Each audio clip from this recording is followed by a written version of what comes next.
When you have a condominium, the condominium association has to budget for the roof needing to be fixed every 20 years, the elevator needing to be fixed every 12 years, the place having to be painted every 8 years. And in Florida, if you don't budget that money and you're on the condominium board and a repair needs to be made, you could go to jail. The state actually encourages school boards and elected officials to let their buildings run down and then borrow the money. And then the state actually gives some state aid to sweeten the pie. In New Jersey, we have all the union rules. We have all the environmental rules. We have all the diversity, equity, and inclusion rules. We have all the lawsuit rules. So but this is normal. Instead of dealing with the problem, we borrow the money and let our grandkids pay for the problem. I've been getting calls from a lot of merchants that there's a guy in a wheelchair, and he has no intention of being a customer, but he's going to dozens of small businesses in and around Atlantic City. And if his wheelchair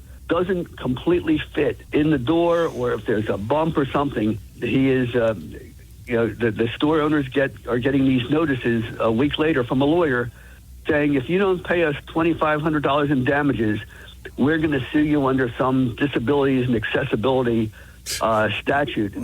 And so he's shaking down like dozens of businesses here in the Atlantic City area. And by the way, it's all related. Normally people don't bring frivolous lawsuits. I mean, I was a lawyer for more than 50 years, and if somebody comes to me and they said, oh, this person hurt my feelings, I want to sue him, I'd say, look, I'm going to have to do $10,000 or $15,000 worth of work just to get to a trial.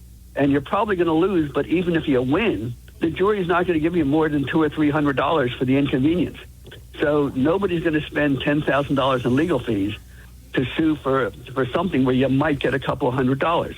However, there are certain special, what they call civil rights laws that say if you're in a protected category, if you're disabled, or if you are a minority, or if you're a woman, or if you're gay, if you're Hispanic, if you're transgender, if you fall into one of these categories and somebody hurts your feelings, you are presumed to have emotional distress. And you could sue for triple damages. You could sue for punitive damages.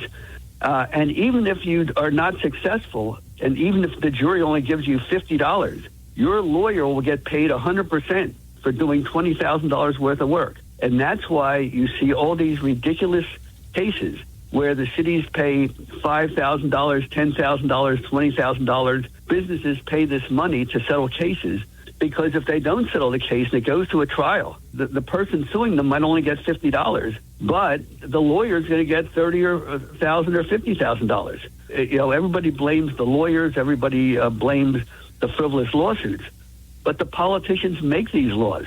How these frivolous lawsuits are making everything so expensive and no one is doing anything about it. Instead of saying, well, everything's unaffordable, we need a government program to take money from someone else and give it to me. We're talking about affordability. Well, these are the things that make things unaffordable. Taxes are too high because the cost of building or repairing everything is too high. And instead of dealing with the situation as to how we lower the cost, it's just how do we borrow the money? How do we get the federal government to pay for it? How do we get the state government to pay for it?